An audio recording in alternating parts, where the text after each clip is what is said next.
7 en punto, bienvenidos a Milenio, 19 horas. La Cámara de Diputados acuerda convocar a un parlamento abierto sobre la reforma para reducir la semana laboral de 48 a 40 horas y que pueda ser discutida en el Pleno. La Embajada de Israel en México informó que aún no hay fecha estimada para la extradición de Andrés Ruemer. Prevén una audiencia para determinar si seguirá detenido.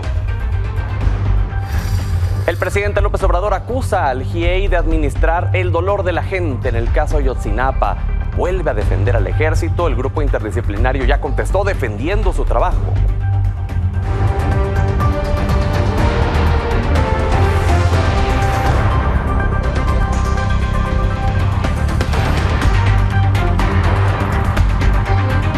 Hola, ¿qué tal? Gracias por brindarnos el honor de su sintonía. Comenzamos con la información de este martes, 3 de octubre.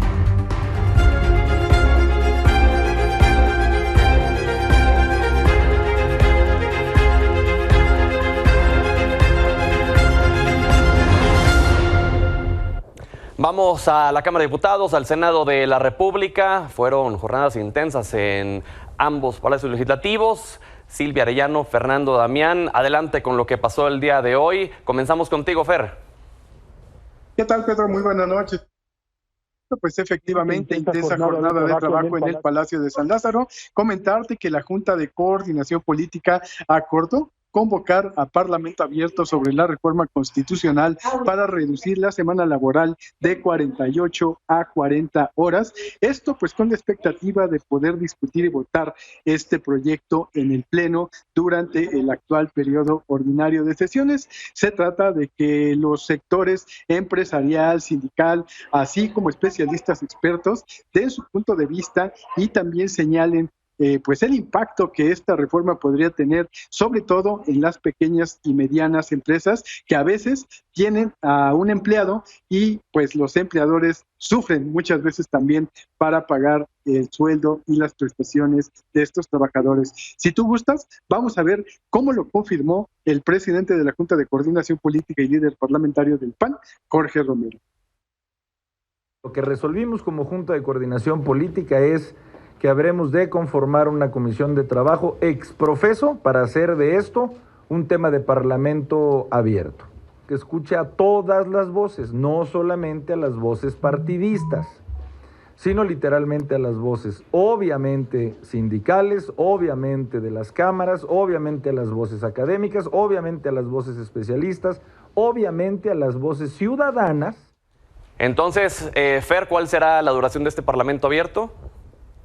Todavía no hay una fecha, simplemente la de los líderes parlamentarios en San Lázaro para convocar a todos estos especialistas en la materia y bueno, pues con la coincidencia de avanzar en este tema. Pues muy bien, gracias Fernando Damián por el reporte. Silvia Arellano, cuéntanos lo que pasó en la Cámara Alta. Hola Pedro, muy buenas noches al auditorio. Así es, pues hoy Pedro ya se formalizó precisamente la incorporación de la senadora Nancy de la Sierra, primero del PT y después del Grupo Plural, a la bancada del PRI. Con ella, pues ya continúan con 9 legisladores precisamente en este grupo parlamentario.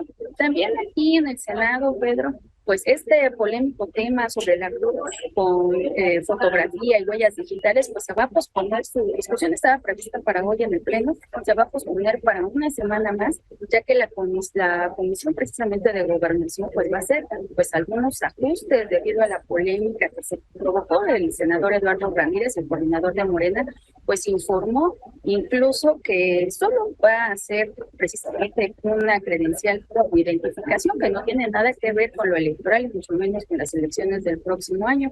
Dijo que para eso existe la credencial del INE y bueno, así aclara también pues esta duda.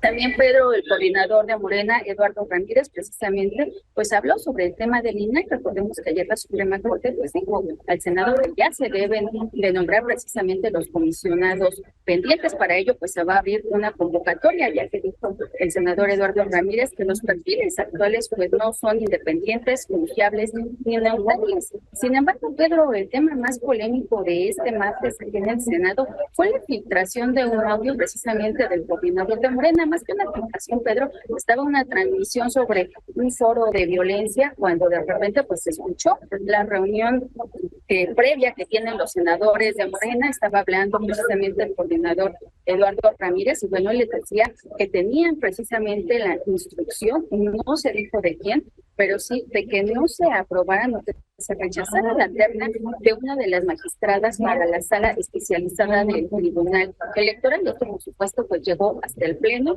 y bueno, los mismos legisladores pues rechazaron precisamente esta terna como se había solicitado. Y bueno, la polémica y sobre todo el discurso de la mayoría se centró precisamente pues en este audio. Si te parece, vamos a escuchar parte de lo que se comentó aquí. Pues esta sala incluyente ayuda a vino una terna de una ponencia y se vio muy tendencioso. Yo no voy a esperar, vamos a hacer de manera pero sí me comprometí a sacarlo el día de hoy, rechazando la propuesta. La Suprema Corte de Justicia ayer resolvió traban un poco ya los gobiernos, no nos obliga, un poquito de decir, bueno, pues hasta aquí llegamos y así nos pide así, que del ¿no? 1 de septiembre nos vamos. 15 de diciembre, entonces fue muy emocionante. Dije que no pueden Decía, hay definiciones vamos que me parece muy importante que sí. Pues bueno, así lo que se dio en el Senado. Gracias, Silvia Arellano, y gracias de nueva cuenta a Fernando Damián.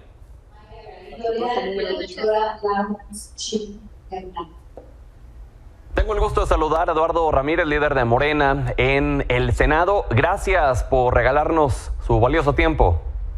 Muchas gracias, Pedro, a ti y a todo el auditorio, como siempre a las órdenes. Por favor, cuéntenos, ¿qué pasó con esta terna que se rechazó, con estos nombramientos que están pendientes? ¿Qué fue lo que los motivó a echarlos para abajo? Bueno, primera es que se dictaminó la idoneidad, esa pasó por un proceso de comparecencia ante la Comisión de Justicia. Posteriormente, en el análisis que hicimos entre el grupo mayoritario, en este caso Morena y los aliados, resulta que pues la terna venían prácticamente de una sola ponencia, es decir, trabajaban para un magistrado en lo particular, y esto pues se ve tendencioso. Ello llevó a conclusiones de que no se aceptara, se rechazara y se enviara nuevamente a la Corte para que la Corte volviera a enviar una propuesta distinta y tomara en cuenta no solamente a los perfiles de una ponencia de sala superior, sino más bien dándole la oportunidad a destacados abogados, tanto del Poder Judicial como quienes están en la parte del litigio electoral.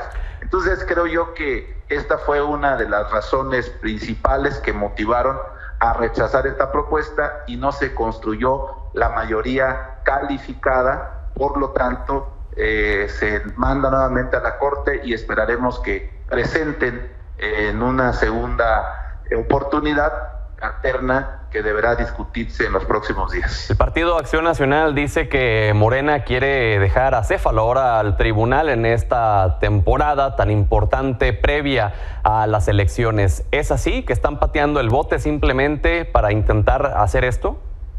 No, de ninguna manera, al contrario, nosotros consideramos que se deben tomar en cuenta perfiles que no vengan propiamente de una carrera del Poder Judicial, sino darle la oportunidad a abogados, postulantes, expertos en la materia electoral, y de esa forma construimos una pluralidad política y garantizamos una equidad en el resolutivo de los órganos jurisdiccionales tan importantes como es una sala especializada. Evidentemente estamos ante un proceso electoral y cada grupo parlamentario asumirá una postura que nosotros respetamos y de antemano defendemos lo que consideramos prudente para fortalecer la democracia en nuestro país, Pedro. No es un tema de dejar acéfalo, sino más bien había una propuesta tendenciosa por parte del Poder Judicial. ¿Y de buscar perfiles a modo? No, se trata de buscar perfiles con independencia, con autonomía, y que no se entienda que deben la propuesta, su lealtad ante, en este caso, a un magistrado que salen de su ponencia las 3 propuestas. Yo creo que hay que darle una pluralidad y eso nos da las garantías de un proceso electoral democrático y transparente. Coordinador, permítame preguntarle, sería imperdonable no hacerlo, ¿qué pasó con la filtración de esos audios de la sesión de hoy? Bueno, nosotros llevamos a cabo nuestras previas en antes de iniciar cada sesión y siempre discutimos lo que vamos a aprobar, en lo que vamos a construir, en dictámenes, en iniciativas de ley, y bueno, somos la mayoría legislativa y no lo escondemos. Nosotros siempre cooperamos con el Poder Ejecutivo como grupo parlamentario de Morena, porque representamos a la mayoría y siempre se ha hecho siempre, no es algo que esté distante. Nosotros sí entendemos que hay una división de poderes, pero en este caso la mayoría legislativa, siempre cada partido que está en el poder siempre coordina los trabajos y es lo que ha acontecido, y fue una reunión pública que se filtraron audios, sí, pero no estamos haciendo nada en lo oscuro, incluso entran asesores y personal. Nosotros hemos actuado con mucha transparencia. Porque a raíz de esto no faltó quienes dijeron, pues entonces, ¿dónde está la independencia de los senadores? ¿Dónde está el criterio de cada senador de Morena? Si simplemente van a seguir línea y van a seguir las órdenes que les den desde el Poder Ejecutivo. Nosotros como mayoría legislativa, Morena, los senadores y senadoras de Morena, llegamos por un movimiento amplio, democrático, y ganamos el Poder Ejecutivo en el 2018, ganamos la mayoría en el Senado y en consecuencia coordinamos algunas de nuestras definiciones y propuestas políticas. Eso no quiere decir que estemos bajo la sumisión del Poder Ejecutivo, se hace siempre en coordinación. Hay asuntos en los que coincidimos, hay asuntos en los que no, y siempre defenderemos la división de poderes. Hay una parte del audio donde menciona usted que se comprometió a echar abajo estos nombramientos del día de hoy. ¿Con quién se comprometió, coordinador? No es propiamente un comprometerme en alguien en particular. Más bien es escuchar la voz de mis compañeros senadores y senadoras, y siempre me he comprometido a actuar bajo el consenso de todos ellos, porque yo soy un coordinador que no fue electo por el Ejecutivo, hablemos en términos políticos como fue en el pasado, sino más bien fui electo por todos los senadores y senadoras en un acto de unidad, y yo siempre trato de llegar a acuerdos y tomar una postura de definición política bajo el consenso y el compromiso de mis compañeros. Y ya por último, ¿qué pasa con los nombramientos del INAI? ¿Se van a esperar hasta que termine el plazo? Es probable que lleguemos hasta el final. Yo trataré de construir la mayoría calificada. Podemos cumplir con el mandato de la Suprema Corte, de discutirlo y en su caso aprobarlo, de alcanzar la mayoría. Voy a esperarme, no llevo prisa, tenemos hasta el 15 de diciembre y previo a ello estaremos discutiendo estos nombramientos. ¿Qué hace falta para poder llegar a un consenso en esto? Pues primeramente que los grupos opositores acepten las propuestas de la mayoría legislativa. Si ellos están dispuestos a aceptar, nosotros no tenemos ningún inconveniente. Pues muy bien, coordinador, le agradezco que nos haya regalado su valioso tiempo y por supuesto mantendremos la comunicación si nos lo permite. Por supuesto que sí, Pedro, y como siempre a las órdenes. Gracias, Eduardo Ramírez. Y ahora escuchemos la contraparte. Tengo el gusto de saludar a Kenia López Rabadán, vicecoordinadora del PAN en el Senado. Gracias por su valioso tiempo, senadora. ¿Qué tal, querido Pedro? Muchas gracias desde aquí, desde el Senado de la República. Te mando un saludo a ti y a tu auditorio. Bueno, pues decía Eduardo Ramírez hace algunos minutos que el rechazo a la terna del día de hoy del tribunal fue por no cumplir con los criterios de idoneidad, por no querer darle estos lugares a alguien a quienes pudieran ya deber el puesto. ¿Cuál es la postura del PAN? Bueno, decir que por supuesto hoy se filtró un video en donde claramente se demuestra lo que hemos dicho durante muchos años. Un audio que permite escuchar claramente cómo dice el dirigente de Morena que les dieron orientación y la orientación fue desechar la terna. Digo, me parece, por cierto, terrible, porque los senadores no deberían de recibir orientación ni línea, si lo que tendrían que hacer en este sentido es representar a los mexicanos. Ahora, ¿por qué no aceptaron a ninguna de estas tres mujeres, por cierto, muy talentosas, expertas, inteligentes, mujeres que llevan 10, 15 y hasta 20 años en la resolución de temas electorales? Porque son expertas, porque son mujeres inteligentes, porque son mujeres que van a leer la ley y van a actuar en consecuencia. Y en Morena eso no les gusta, porque a Morena lo que le gusta es la subordinación, la poca inteligencia, la falta de determinación. Hoy claramente, Pedro, yo te diría, esta decisión de eliminar la terna es no por ellas, es porque el presidente de la República lo que quiere es lastimar a las autoridades electorales.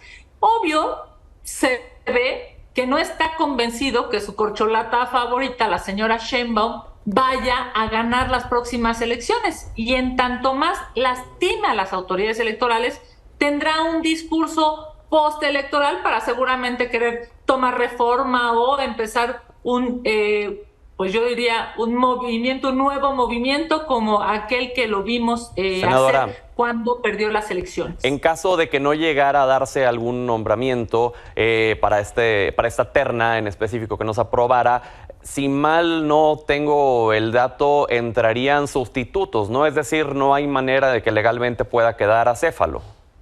Efectivamente. A ver, lo mismo incluso va a pasar en la sala superior. Estamos hablando en este momento de la sala especializada y claramente la sala especializada va a seguir trabajando. Incluso la sala superior, cuando se tengan que hacer los nombramientos, se hacen la misma chicanada, porque han hecho lo mismo con la sala especializada del tribunal, con el INAI, con las magistraturas. ¿Qué es lo que no acepta Morena? Lo que no acepta es a gente inteligente. Ellos lo que les gusta es, ¿te das cuenta? Así como Rosario Piedra en la CNDH, que está calladita y solamente obedeciendo al presidente de la República. Hoy, la verdad es que estas tres mujeres profesionistas, brillantes todas, Nancy Correa, Yalí Cruz y Cecilia Guevara, las tres extraordinarias mujeres profesionistas, no tuvieron el voto de Morena porque ellas lo que iban a hacer es respetar la ley y no ser sumisas ante el gobierno, cosa que me parece, por cierto, es lo menos que deberíamos de esperar todos los mexicanos. Uno esperaría que un juez, un ministerio público, una autoridad electoral o cualquier servidor público, antes de pensar en López Obrador o en su movimiento, pensar en los mexicanos. Senadora, es terrible lo que pasó hoy. La verdad es que el audio te dice claramente cómo pues hay una subordinación de los legisladores. Yo no sé ni cómo van a cobrar los legisladores de Morena su quincena. Llevan más de 200 nombramientos sin hacer. En el caso del INAI, decía hace unos minutos Eduardo Ramírez que probablemente pues va a terminar esto hasta diciembre. Le preguntaba qué hace falta para llegar a algún consenso y decía, pues a grosso modo, que ustedes acepten las propuestas que haga Morena para el INAI. Mira, Pedro, nosotros aceptamos el nombre que ellos quieran, el que sea. Nosotros decimos sí. ¿Sabes cuál es el problema en estricto sentido? Que lo que no aceptan es la transparencia, es la rendición de cuentas. Quieren lastimar al INAI para que los mexicanos no se den cuenta de cómo se está tirando el dinero en este país, en una refinería que no refina nada, en un aeropuerto que ni vuelos tiene. Es claro que en Morena les encanta mentir. Dijeron la vez pasada, pongan un nombre, y nosotros dijimos, es más, ni siquiera vamos a escoger a nadie, pónganlo ustedes. Ellos definieron los nombres y de todas maneras no votaron por ellos, porque la instrucción es muy clara. A López Obrador no le gusta el INAI, a López Obrador no le gusta la autoridad electoral, a López Obrador no le gusta la ley, y lamentablemente los senadores de Morena lo que hacen es quedar bien solo con López Obrador, en lugar de quedar bien, por cierto, con los mexicanos, que son los que pagan todas las quincenas sin trabajar de los senadores. Senadora, cambiando un poco de tema, ayer se daba a conocer una famosa lista de duplas que iban a ser los contendientes del Frente Amplio para la Ciudad de México, y en el caso del Partido Acción Nacional no figuraba su nombre. Primero preguntarle qué pasó, esta lista es verdadera, no es verdadera, ¿cómo toma usted esto? Es una lista, mi querido Pedro, es una lista falsa, no sé, dicen los chavos, es una lista fake, es una lista que no forma parte de la realidad. Alguien la hizo, alguien la filtró, alguien incluso seguramente ocupó algún tipo de recurso, y se ve que fueron muchos, ¿no? Para hacerla pública. Ya dijo el presidente del PAN en la Ciudad de México, que es el que firma, digamos, es el que va a hacer la metodología junto con los otros dos partidos del PRI y del PRD, que esa lista es falsa, que es una lista que no tiene razón de ser. Hoy, por ejemplo, se está diciendo por otros medios de comunicación que incluso probablemente la metodología tenga una representación por partidos. Me refiero a, se van a medir tantas personas del PAN como su porcentaje sea, y del PRI y del PRD. La verdad es que es pura especulación. Hasta que no tengamos de manera formal la metodología, sabremos. Pero algo que yo quiero reiterar aquí en tu programa, querido Pedro, es que como quieran quiero. Si quieren que sea a través de encuesta, vámonos a una encuesta. Si quieren que sea una metodología parecida a la que se hizo a nivel nacional, cuenten conmigo. Yo estoy convencida que hoy la Ciudad de México requiere una jefa de gobierno honesta, una trabajadora, porque es necesario ya que en la Ciudad de México te subas al metro y no arriesgues tu vida. Es necesario ya que este gobierno corrupto de Morena se detenga y deje de dañar a las y los capitalinos.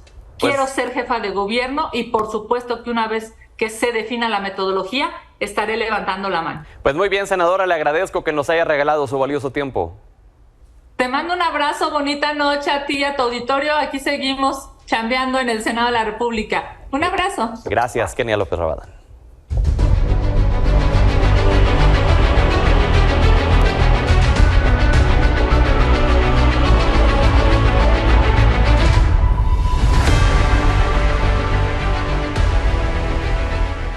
El INE ordenó al presidente López Obrador retirar la postdata con la que acompañó la cortinilla de advertencia que se le instruyó colocar en las mañaneras para que ajuste sus declaraciones y que no tengan carácter proselitista. De acuerdo con esta nueva medida cautelar, el párrafo incluye palabras que han sido sancionadas tanto por el Instituto como el Tribunal Electoral, como Conservadores y Transformación. Además, pidió que dicho mensaje de advertencia también sea transmitido de manera auditiva. En otras cosas, el Partido Verde Ecologista de México entregó a Claudia Sheinbaum la constancia de coordinadora de defensa de la Cuarta Transformación. La aspirante planteó un esquema de organización con la conformación de comités y dijo que la unión con el partido, más que una alianza, es un equipo de trabajo. Por su parte, el senador con licencia Manuel Velasco aseguró que el perfil de Sheinbaum los llevará a obtener el triunfo, mientras que el petista Gerardo Fernández Noroña la defendió de los ataques de la oposición y lamentó que grupos feministas no alcen la voz al respecto. Hablando de Sheinbaum, informó que tras una reunión con el secretario de Defensa, Luis Crescencio Sandoval, aceptó el acompañamiento de las Fuerzas Armadas durante sus recorridos por el país. Además, confirmó que sostuvo un encuentro con el ex embajador de México ante la ONU, Juan Ramón de la Fuente, para sumarse a los trabajos de la 4T. Por su parte, Xóchitl Gálvez dijo que también aceptó un esquema básico de seguridad, sin embargo, aclaró que aún no se define a partir de cuándo la acompañarán los escoltas. Mientras que el aspirante a la jefatura de gobierno de la Ciudad de México, Omar García Harfuch, dijo que no ha solicitado seguridad extraordinaria en el proceso interno de su partido, y aunque recalcó que como exsecretario de Seguridad de la capital tiene derecho a custodia, hasta el momento se ha sentido seguro. También dijo sentirse animado por el respaldo que le ha dado el presidente López Obrador y coincidió en que la gente decidirá quién será el abanderado de Morena para la capital. Mientras que del lado de Clara Brugada, grupos feministas conformados por diputadas, legisladoras y concejalas dieron su respaldo a la exalcaldesa de Iztapalapa para ser la abanderada de Morena por la jefatura de gobierno. Recalcaron que el alzar la voz hace notar la igualdad y capacidad que se tiene para afrontar retos. Además, dijeron que su lucha feminista es representada por Brugada, lo cual calificaron como una transformación. Eso con Morena. En el caso de la oposición a la capital, el Congreso de la Ciudad de México aprobó la licencia que solicitó la alcaldesa de Cuauhtémoc, Sandra Cuevas, para separarse de su cargo y buscar la candidatura del Frente Amplio a la jefatura de gobierno. Será durante 16 días a partir de este miércoles, y mientras eso ocurre, se designó como encargado de despacho al director jurídico y de servicios legales de la alcaldía, José Guadalupe Medina. Vamos a Chiapas. Detuvieron a 4 personas presuntamente involucradas en el asesinato de 2 encuestadores de Morena y el secuestro de otro más que sigue sin ser localizado. La Fiscalía Estatal informó que se trata de 4 hombres, 3 de origen guatemalteco y 1 mexicano, a quienes se les acusa del delito de robo con violencia y lo que resulte. Además, se les aseguró un arma de fuego, un vehículo con placas de Tabasco, equipos de cómputo, celular y dinero en efectivo.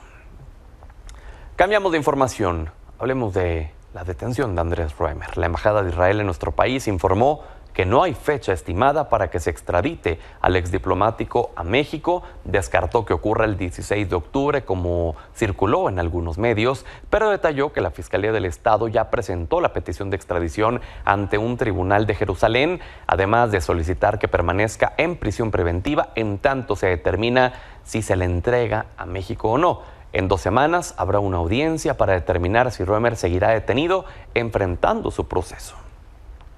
Lo cierto es que Roemer tiene un vínculo muy grande con Israel, a donde se fue a refugiar, y no solo es porque no existe un tratado de extradición vigente con México. Aquí los detalles.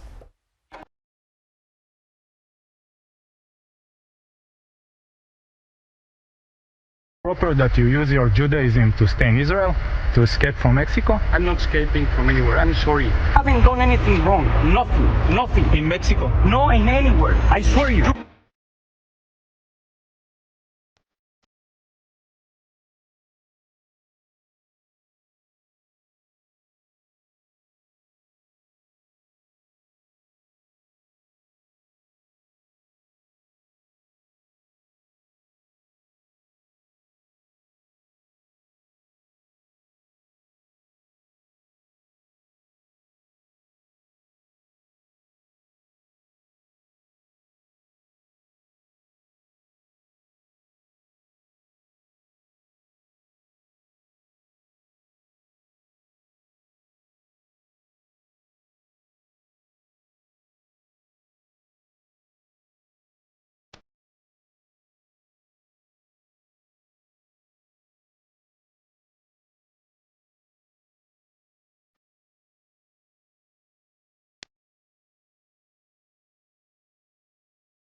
¿Qué es lo que está en el corazón de usted, maestro? Inexpresable. No hay palabras.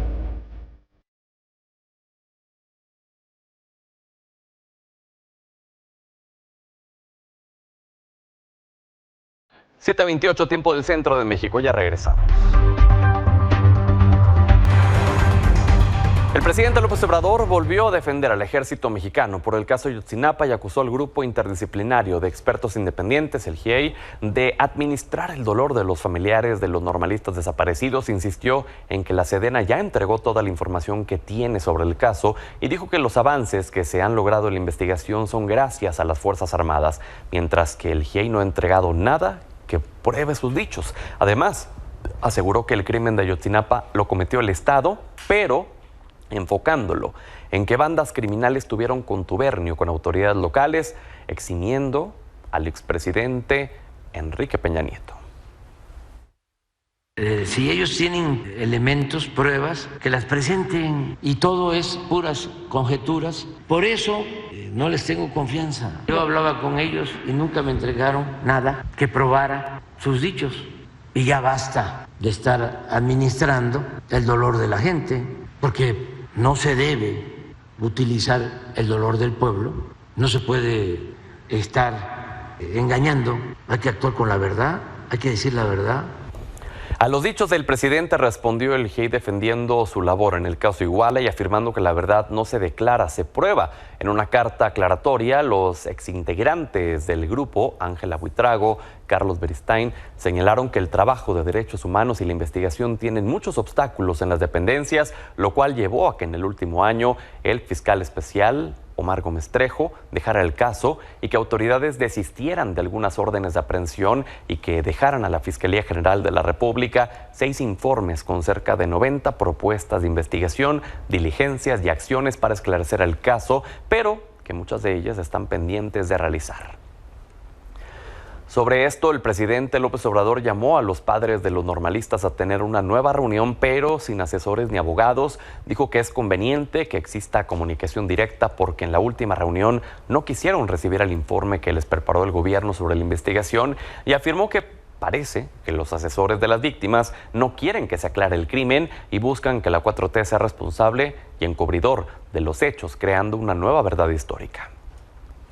Por cierto, una jueza federal frenó por tiempo indefinido cualquier comentario que incrimine a Tomás Herón en el caso Ayotzinapa, por lo que autoridades federales no podrán realizar ningún comentario incriminatorio o condenatorio contra el exdirector de la Agencia de Investigación Criminal mientras no exista una sentencia definitiva en su contra por ese caso. Es decir, no se le podrá señalar como torturador o creador de la verdad histórica. La medida prevalecerá hasta que se resuelva de fondo el juicio de amparo, a menos que la Secretaría de Gobernación decida impugnar la resolución.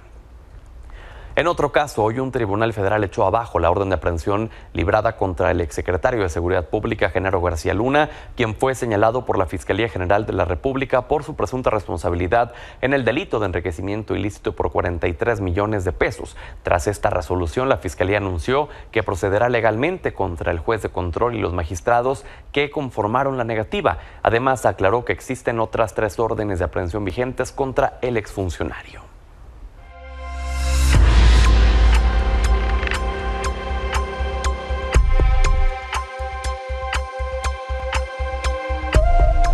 Martes de Laboratorio con Ángel Hernández. Bienvenido, Ángel. ¿Qué tal, Pedro? Buenas noches. Pues hoy vamos a hablar de José María Guízar Valencia, uno de los Zetas. En realidad vamos a hablar del Z43, una persona muy específica, un líder del cártel de los Zetas que llegó a trabajar junto a Heriberto Lascano, junto a Miguel Ángel Treviño Morales, uno de los más brutales criminales que ha tenido México y que actualmente está declarando en tribunales de Estados Unidos y desnudando las operaciones de este cártel. Esta es una parte de su declaración.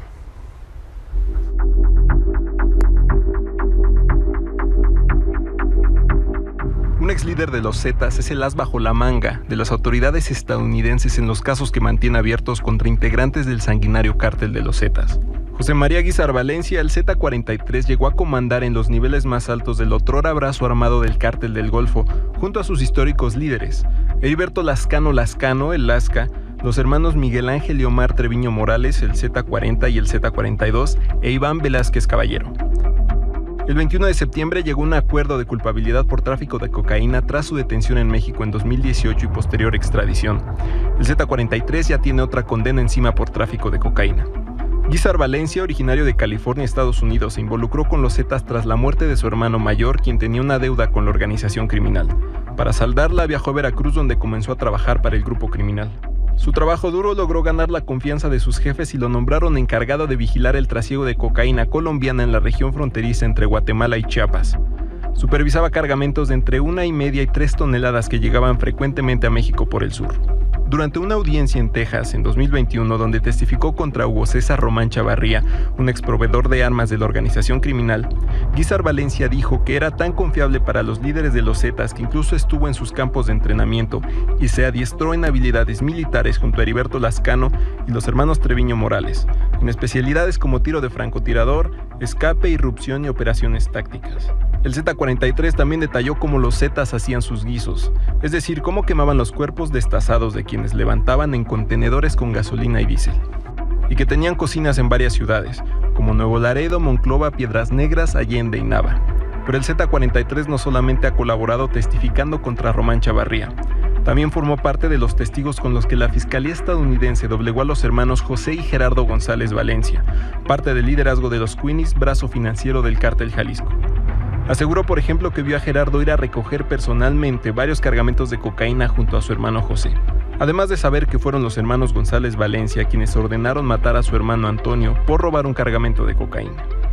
Actualmente los hermanos Miguel Ángel y Omar Treviño Morales se encuentran detenidos en México, combatiendo en tribunales las solicitudes de extradición de Estados Unidos, quienes tienen preparado a uno de sus principales operadores para testificar en su contra. Para Milenio Noticias, Ángel Hernández.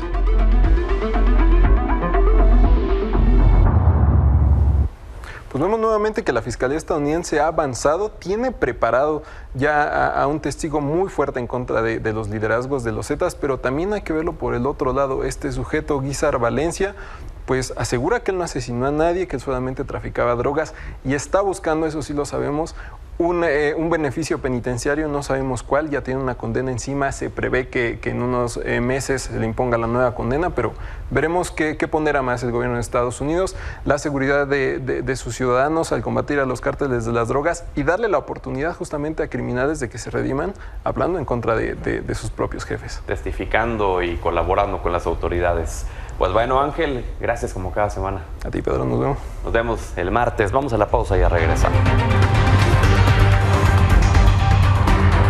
En información internacional, este martes el expresidente de Estados Unidos, Donald Trump, regresó a los tribunales de Nueva York para el segundo día de audiencia por fraude civil de $250 millones que enfrenta junto a sus hijos mayores y ejecutivos de la organización Trump.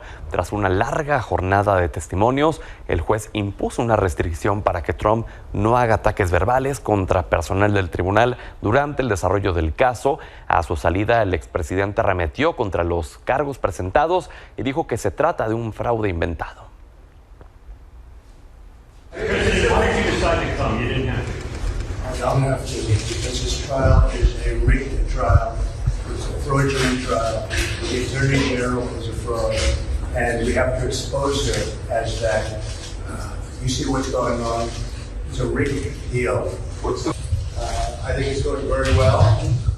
Everybody was given financial statements. The financial statements are extremely strong.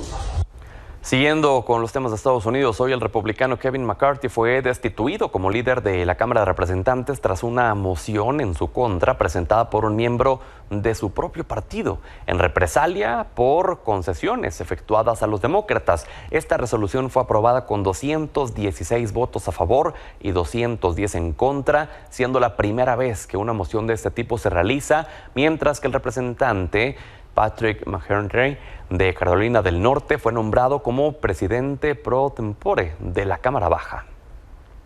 En España, el rey Felipe VI designó como candidato a la investidura para ser presidente del gobierno al aún mandatario en funciones, Pedro Sánchez, tras una segunda ronda de consultas. Esto se produjo luego de que la semana pasada fracasara la segunda votación de investidura de Alberto Núñez Feijóo, el líder de la derecha y del Partido Popular. Por ahora, Sánchez solo cuenta con los 121 votos favorables de su partido y necesita 176 para alcanzar la mayoría absoluta, por lo que buscaría añadir los votos de al menos 6 partidos para ser investido, los cuales ve en pantalla.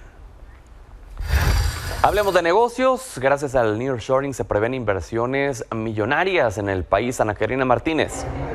Muy buenas noches, Pedro. Te saludo con mucho gusto y en efecto, este fenómeno de la relocalización de plantas productivas es algo que sigue en la mira de los empresarios. Y es que esta vez las compañías que agrupan la American Chamber of Commerce prevén atraer hasta $800 millones en inversiones de Estados Unidos hacia México debido a este fenómeno del nearshoring. En entrevista con mi compañera Fernanda Murillo, el presidente de la asociación, Daniel Baima, reveló que a pesar de que tanto Estados Unidos como México trabajan en conjunto para atraer más capital hacia México y también hacia Estados Unidos, hace falta acelerar esta inversión entre ambos países. Baima aseguró que las firmas estadounidenses trabajan con la Secretaría de Economía de México para fortalecer este fenómeno del nearshoring y de la inversión en ambos países a través sobre todo de los incentivos fiscales y también de una correcta política industrial. Sin embargo, advirtió que aún hay algunos temas pendientes como seguridad, salud, educación y algunos que tienen que ver con la infraestructura. Ante esto, Daniel Baima afirmó que el nearshoring ya es una realidad en nuestro país, pues hay un gran interés de diversas naciones, de diversos países para invertir en nuestro país. Así la información, Pedro. Gracias, Ana Karina. Hasta mañana. Hasta mañana. Muy buenas noches.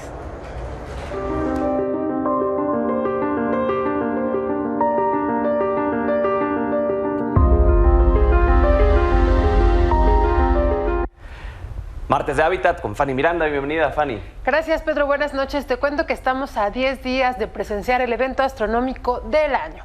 El próximo sábado 14 de octubre los mexicanos tendremos la oportunidad de observar un eclipse solar anular. Aquí les cuento.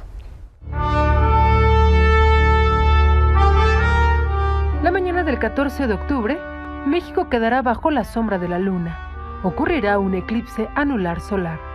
Que la luna se va a interponer entre el sol y la tierra. Entonces, por eso es que se hace de noche cuando es de día. La luna pasa por en medio. Pero es anular porque no va a alcanzar a taparlo completamente. De modo que queda un aro alrededor. Hace 29 años se apreció un fenómeno igual. El próximo ocurrirá en 33 años. Esta vez se prevé que el eclipse dure 3 horas y media.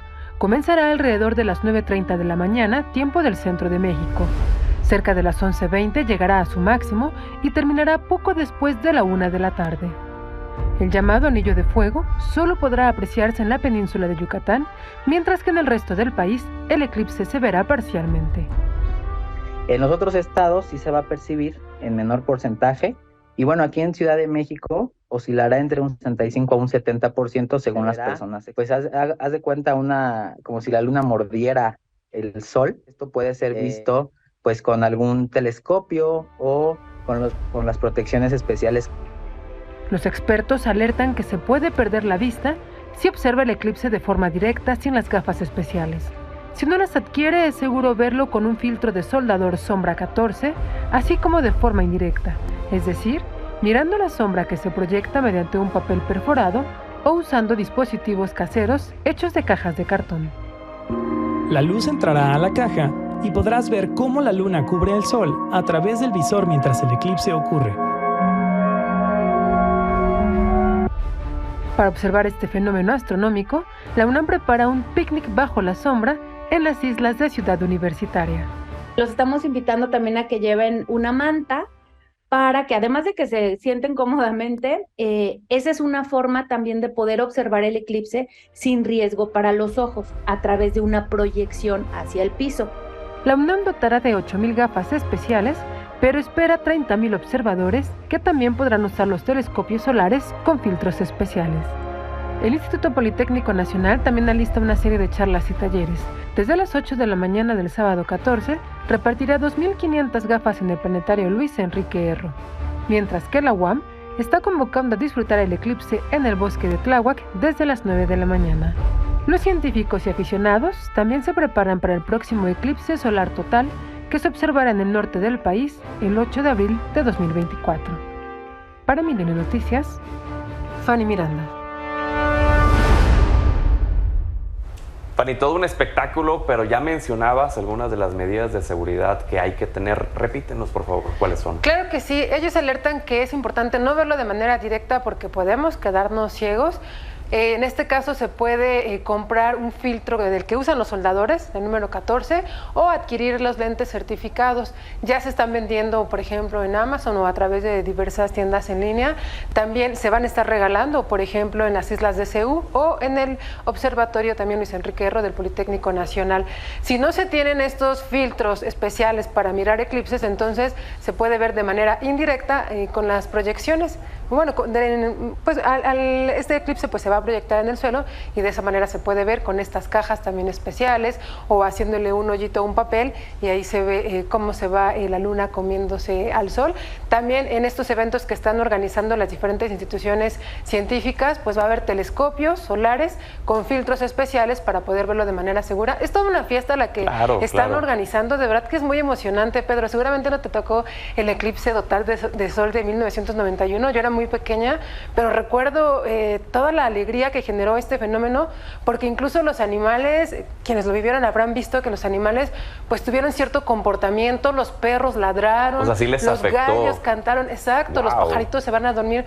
Entonces yo viví eso siendo muy chiquita, tendría unos 5 o 6 años, lo recuerdo, es uno de los momentos más emocionantes que me tocó vivir, porque es de día y de pronto ves que se oscurece y cómo los animales también cambian su comportamiento, es muy interesante. Y bueno, se viene viene este eclipse que no va a ser total, ya lo mencionaban los expertos, va a ser un eclipse anular porque solamente se va a ver este anillito en la península de Yucatán, pero para el siguiente año, en abril, sí viene un eclipse total de sol, del que también estaremos informando, así que vamos a estar muy pendientes. Pues muy bien, muchísimas gracias como cada semana, Fanny. Claro que sí, buenas noches. Vamos a la pausa, ya regresamos.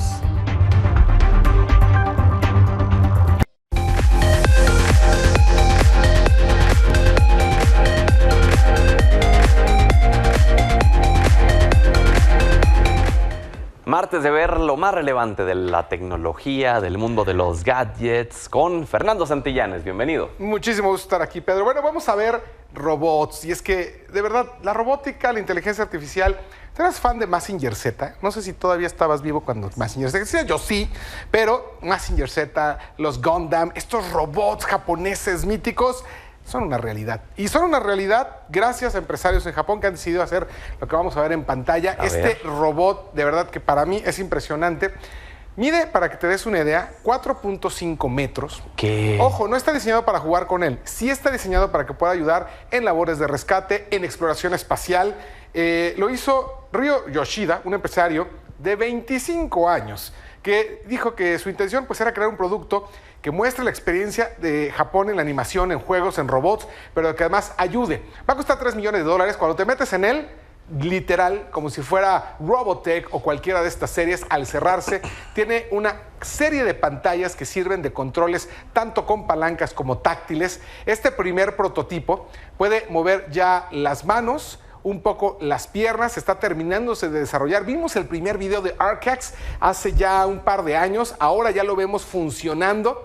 Va a costar $3 millones cada uno de estos robots. Se espera que no se hagan más de 10 de estos robots, 7 idealmente, y se puedan ya vender a empresas que, insisto, lo pueden utilizar para exploración espacial, para rescate en zonas de desastres naturales e incluso en algunas cuestiones de construcción, pero literal está diseñado como estas grandes series japonesas, como estos mangas que recuerdan a los Gundam, que son esta serie de robots, o a Mazinger Z o a Robotech. Está impresionante, no es ciencia ficción, es robótica que obviamente va a incluir algo de inteligencia artificial para el reconocimiento de algunas cuestiones, pero lo puedes mover pues como en estas películas o en estas series de ciencia ficción. Impresionante, es real, sí existe y además no es nada más para jugar, no es un juguete, no es una cuestión de colección, es para ayudar. Pero sí se volverá de cierto modo de colección. ¿No crees que llegue a pasar como con los autos también, que coleccionistas voltean a ver a los robots como tal? Claro, y a ver, a lo mejor 1 o 2 empresas lo comprarán y lo utilizarán en algo. Ajá. Yo sí me imagino a Elon Musk o a alguno de los millonarios locos diciendo, tráete el uno para la sala, porque están impresionantes. Y subirte a ellos es un juguete para millonarios, aunque no esté diseñado para eso. Sin duda, $3 millones tiene su nivel de complejidad, pero se ve increíble. Queríamos mostrarles un poco de estos robots basados en estas grandes series japonesas. Sin duda alguna. Pues muy bien, gracias, Fer. Nos vemos la próxima semana.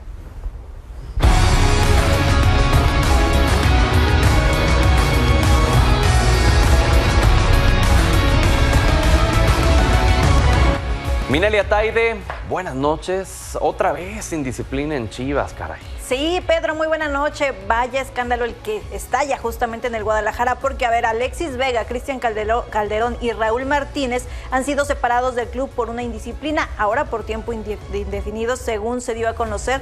Bueno, lo dio a conocer el mismo Guadalajara a través de sus redes sociales. Pedro, hasta el momento no se ha dado una versión oficial de qué sucedió, pero personas cercanas a la directiva apuntan a que habrían metido mujeres al hotel de concentración en donde estuvieron en Toluca, aunque insistimos, es algo que hasta este momento es únicamente un rumor. Otros 2 jugadores estarían también involucrados, pero la directiva está checando todos los detalles y en las próximas horas se determinará la sanción real para estos futbolistas. Pero de nueva cuenta sucede, Pedro, con un club que es reincidente. Recordemos que en la era de Ricardo Peláez incluso se le rescindió el contrato a algunos jugadores y otros más fueron transferidos del Guadalajara justamente por eso, por indisciplina, por tema de fiestas y demás. Y el caso de Alexis Vega, Pedro, que sabemos tiene mucho talento, pero ha quedado a deber en la cancha entre lesiones y también muchos dicen no se ha cuidado como se debe.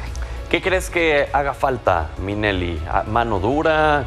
¿Qué crees que haga falta? Justo eso, Pedro, mano dura, algo pasa en el Guadalajara. Todo aquel que llega, todo aquel jugador, por más talentoso que sea, siempre cae en estos temas de indisciplina, no rinde como se debe o como se esperaba. Así es que mano dura, ya lo intentó en su momento Ricardo Peláez. Estamos de acuerdo con que Amaury Vergara también lo quiere para el Guadalajara, pero sí hace falta algo más fuerte para este tipo de futbolistas que, Pedro, pues te decía, hasta el momento no es oficial, pero son versiones ya muy fuertes acerca de lo que ocurre al interior del Guadalajara, y hay otras situaciones como con el caso de Víctor Guzmán, ¿no? El Pocho, que no sabemos aún por qué no juega, qué pasa. Él menciona que no está en desacuerdo ni tiene ningún problema con Veljko Paunovic, pero es evidente que este Guadalajara realmente necesita ajustar varias cosas en estos temas de disciplina, porque dista mucho de lo que vimos el torneo pasado, al menos en liguilla con este equipo. No, pero es que además te descompone todo el vestidor, ¿no? O sea, por lo que haga 1, 2, 3, la llevan los demás. Y es una cosa que te digo, al final, sea el jugador de hoy, el jugador de hace 2 años, ¿no? Ha sucedido constantemente en el Guadalajara. Entonces, es momento a lo mejor de poner un orden y un alto a todo esto. Pues bueno, ya veremos qué decisiones se toman en el rebaño sagrado por el bien de la afición que es tan fiel a las Chivas. Gracias, Minelli. Muy buena noche. Y gracias a usted por habernos brindado el honor de su sintonía. Hasta mañana.